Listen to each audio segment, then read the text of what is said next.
قدرمندو کتونکو په پېښور کې د اقبال پلازې مخې ته ولاړ یم.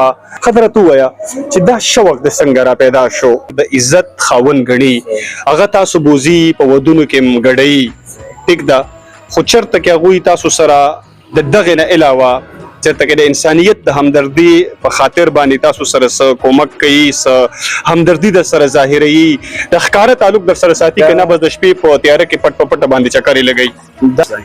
څونه وخت وشو چې کور ته تقریبا زه چې راوتم د فن نه زه کور ته تللی نه یم. کور ته نه یې تللی؟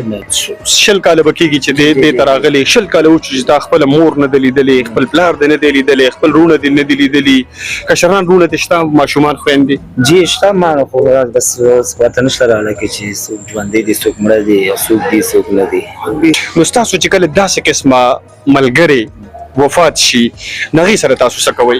او دا راته بل ووایئ چې د اختر موقع وي نو چونکې خلکه د بچو سره د کورونو کې خلکه راټولیږي، نو تاسو زما خیال دی چې زیاتره دلته کې تاسو بې کوره خلک یې، هغه خلکه چې هغوی د کور سره رشتې کټ شوي وي، نو په داسې موقع باندې تاسو خپل منځ کې څنګه یو بل هغه خوشحالي ورکولی شي چې کوم په کور کې مور بچو له ورکولی شي او بچي مور پلار له ورکولی شي که نه؟ علاقایي خلکه یا د بل ځای خلکه د بل ځای خلکه هغوی چې دلته کې راشي، بعضې خلکه ځي داسې ځایونو ته، نو د هغوی رویې څنګه یا ستاسو سره هغه د غیر انساني سلوک کوي که نه؟